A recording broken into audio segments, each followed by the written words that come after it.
Scene film dibuka dengan memperlihatkan pasukan khusus Amerika yang sedang berada di wilayah Afghanistan. Karena sejak kejadian 9/11, Amerika mengirimkan 1.500 tentara untuk memburu kelompok teroris dan Taliban. Dengan berjalannya waktu, Amerika terus mengirimkan pasukannya hingga membuat pangkalan militer di sana. Dan kali ini Amerika mengirimkan pasukan untuk melacak dan menghancurkan gudang senjata milik kelompok Taliban. Setelah melakukan razia rutin berhari-hari di wilayah tersebut, pasukan ini menemukan salah satu truk yang mencurigakan. Dan ketika akan diperiksa, si sopir truk tersebut menolaknya, dan inilah yang terjadi. Sangat disayangkan dalam kejadian ini salah satu penerjemah mereka tewas terkena ledakan truk tersebut. Akhirnya mau tidak mau pasukan ini harus mencari penerjemah pengganti supaya bisa tetap melanjutkan misi mereka. Di sini pencarian penerjemah dilakukan langsung oleh Sersan Mayor John Kay yang merupakan pemimpin pasukan tersebut. Dan untuk mempermudah misinya, dia akan mencari penerjemah dari orang Afghanistan itu sendiri, terutama yang mengenal lokasi target misi mereka. Dan siapapun yang terpilih menjadi penerjemah, maka pemerintah Amerika akan memberikan gaji dan visa untuk tinggal di negeri Paman Sam Amerika.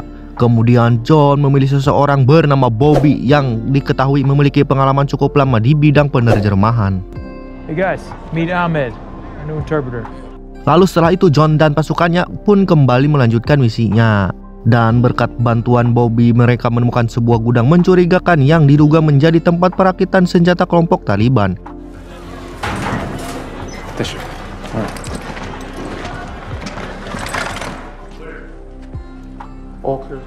Namun ternyata di dalam gudang itu mereka hanya menemukan orang mabok yang sedang klimaks. Lalu setelah itu mereka melanjutkan perjalanannya menuju perbukitan, tapi di sana mereka tak menemukan target operasi mereka. Mereka pun akhirnya memutuskan untuk memberhentikan sementara dalam misi ini dan kembali ke markas. Namun sebelum kembali ke markas, mereka bersulang terlebih dahulu untuk menghormati teman mereka yang telah gugur di hari ini. Jack. Sesampainya di markas, John melaporkan ke atasannya bahwa hari ini ia tak menemukan target operasi, bahkan informasi sedikit pun tak ia dapatkan. Si atasannya pun berkata, ya sudahlah, mau gimana lagi. Tak lama kemudian John pun mendapatkan target baru dari seniornya, di mana target tersebut merupakan bandar narkoboy. Tanpa menunda-nunda waktu lagi, John pun langsung meluncur mencari si target dan menculiknya secara diam-diam. Dia kemudian dibawa ke tempat sepi untuk diinterogasi. Namun di tengah perbincangan, si bandar justru mengancam akan membunuh keluarga Bobby kalau mereka berani mengusiknya lagi. Di sini Bobby sengaja tak menerjemahkan perkataan tersebut agar tidak mengganggu jalannya interogasi. Singkat ceritanya, John memberikan dua pilihan kepada si bandar antara uang dan penjara. Dan jika dia mau memberitahu tentang informasi gudang senjata kelompok Taliban, maka ia akan mendapatkan uang 2 kali lipat serta lolos dari penjara. Dan si bandar ngehe ini malah ngelunjak dengan berkata yang tidak-tidak dan minta dibayar sekarang juga. Tentu John CS pun tidak mau memberikan uangnya sebelum si ngehe ini memberitahu pasti informasi tentang kelompok Taliban. Akan tetapi Bob yang khawatir keluarganya kenapa-napa, ia memberikan uang pribadinya kepada si kampret ini.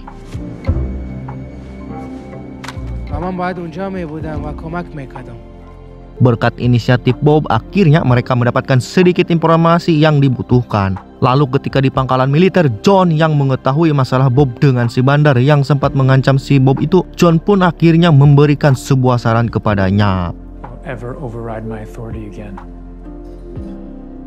I apologize for good work. Dan keesokan harinya, berkat informasi dari si bandar, John dan pasukannya menyusun rencana sebuah strategi penyergapan yang akan mereka lakukan terhadap pasukan Taliban. Yang kemudian salah satu anggotanya pun memberi saran kepada John agar mengambil rute alternatif agar lebih cepat sampai ke lokasi tujuan. Tanpa berpikir panjang, John pun langsung menyetujui saran tersebut. Namun di tengah perjalanan, Bob meminta putar balik karena dia tahu bahwa jalur yang akan mereka lewati adalah jalur yang akan menuju ke sebuah jebakan yang dibuat oleh pasukan Taliban. Pada akhirnya John pun memberhentikan perjalanan mereka dan memberikan perintah kepada dua anggotanya untuk mengamati situasi dari atas bukit. Selain itu, ia juga meminta drone pengintai dari pangkalan militer. Akan tetapi di saat yang lain sedang waspada, tiba-tiba Bob melumpuhkan salah satu pasukannya si John. Fuck what he is. You take that gun out of his throat. He's a traitor. Bob mengatakan bahwa anggota tersebut adalah seorang pengkhianat dan terbukti bekerja sama dengan pasukan Taliban. Dan benar saja, dia pun mengakuinya dengan berkata bahwa ia terpaksa melakukan itu setelah para anggota Taliban menculik beberapa anggota keluarganya. Dan di lain sisi, pasukan yang sedang mengintai di atas bukit mengatakan bahwa pasukan Taliban sedang bergerak ke arah mereka.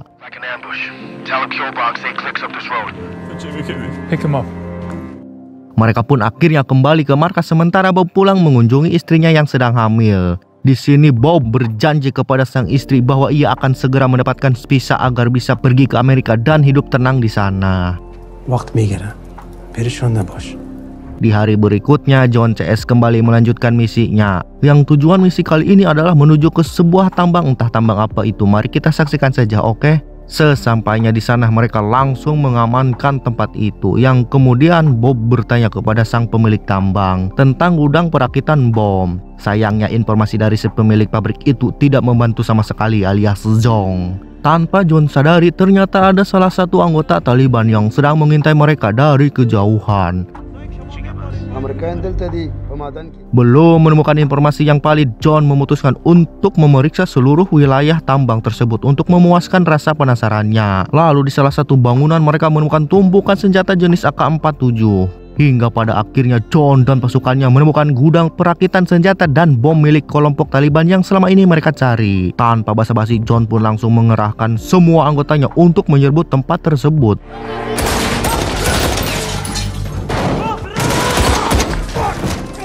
Melihat anggotanya ada yang ketembak, John pun segera membawanya keluar setelah ia menaruh bom di dalam gudang itu. Tapi saat pasukannya akan kembali ke pangkalan, kelompok Taliban tiba-tiba muncul dan menyerang mereka.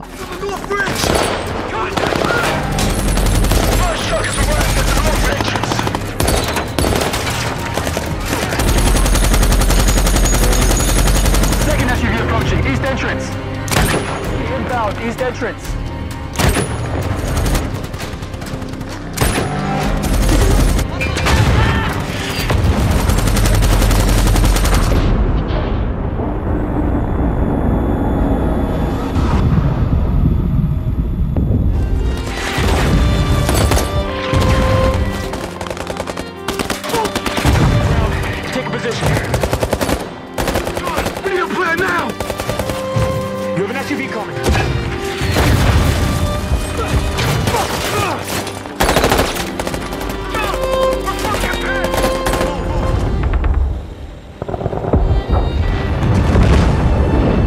Naas semua pasukan tewas yang hanya menyisakan si John dan si Bob. Untungnya Bob dan John mampu melarikan diri dengan mobil Totoya. Namun di perjalanan ban mobilnya bocor sehingga mereka terpaksa beralih untuk mencari tempat bersembunyian yang aman. Dan setelah menemukan tempat yang aman, mereka berdua memutuskan untuk beristirahat sambil memikirkan sebuah solusi untuk bisa kembali ke pangkalan militer dengan selamat. Keesokan harinya, John membangunkan Bob yang sedang tertidur lelap, yang langsung mengajak lari menuju lembah dan melanjutkan perjalanannya sejauh 120 km ke arah pangkalan militer Amerika tanpa sarapan energen terlebih dahulu. Mau tidak mau mereka harus melari sejauh itu karena jika mereka diam saja menunggu pertolongan turun dari langit, tentu pasukan Taliban lah yang akan datang mengeksekusi mereka berdua.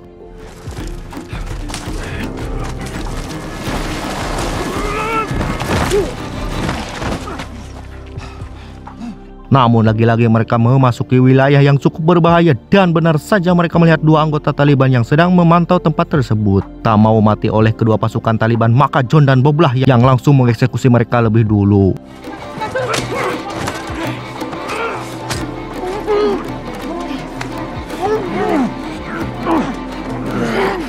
Setelah itu John mengambil radio agar John tahu rencana yang akan dilakukan oleh kelompok Taliban. Namun sayangnya ketika John melanjutkan perjalanannya, lagi-lagi mereka berdua memasuki wilayah yang sedang dijaga oleh pasukan Taliban. Dan satu-satunya solusi terhindar dari mereka adalah ya tembak, mau gimana lagi, daripada ketembaknya mending menembak. Oke John lah, lanjutkan.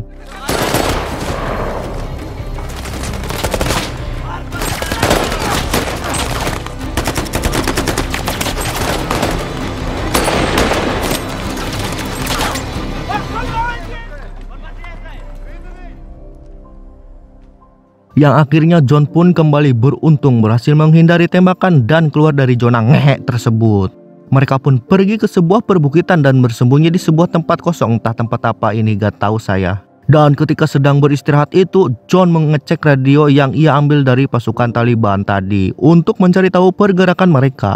Dan ternyata para kelompok Taliban itu sudah mengetahui persembunyiannya John dan Bob. John yang sedang mengecek keadaan sekitar, ternyata para berbahaya itu sudah berada di sekitar sana yang langsung membredel si John.